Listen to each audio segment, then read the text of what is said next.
यह घटना सन 1958 में घटित हुई थी। उस समय में चिकित्सा सुविधा बहुत ही कमजोर हुआ करती थी। यूपी के मुजफ्फरनगर के रसूलपुर गांव में एक चौधरी गिरधर सिंह नाम का एक आदमी रहा करता था। उसके एक 3 साल का बच्चा था। उसे चेचक हो गया और काफी इलाज करने के बाद भी वो जिंदा नहीं बच सका। रात में उसकी मौत होने से सुबह उसके अंतिम संस्कार करने का निर्णय किया। उसी रात को मुजफ्फरनगर के एक दूसरे गांव में शोभाराम नाम के एक आदमी की बैलगाड़ी के पहिए के नीचे आ जाने से मौत हो गई। उसको अस्पताल ले जाते वक्त रास्ते में ही उसकी मौत हो गई। मृतक के घर वालों ने उसका दाह संस्कार कर दिया। दूसरी तरफ जब रसूलपुर में उस मृत बच्चे को दफन करने के लिए जंगल जाने लगे, अचानक रास्ते में उसके शरीर में हलचल हुई और वो उठकर खड़ा हो गया। लोग ये देखकर दंग रह गए, लेकिन बाद में उसको जिंदा देखकर सभी खुश हो गए। लेकिन लोगों को ये पता नहीं था कि उस बच्चे के शरीर को किसी और की आत्मा ने जकड़ रखा था। उस 3 साल के बच्चे में 23 साल के शोभाराम की आत्मा घुस चुकी थी। वो अलग जगह पर आकर बहुत परेशान हो रहा था और खाना खाने से मना कर रहा था, लेकिन बड़ी मुश्किल से समझाकर उसको खाने के लिए राजी किया।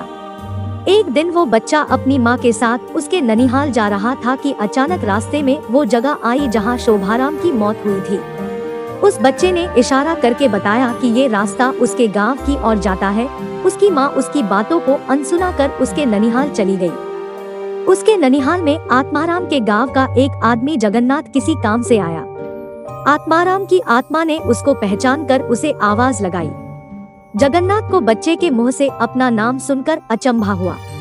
जगन्नाथ के पूछने पर उस बच्चे ने उसका पूरा इतिहास बता दिया और बोला कि मेरी मौत से पहले ही तुम लोगों ने मुझे जला दिया।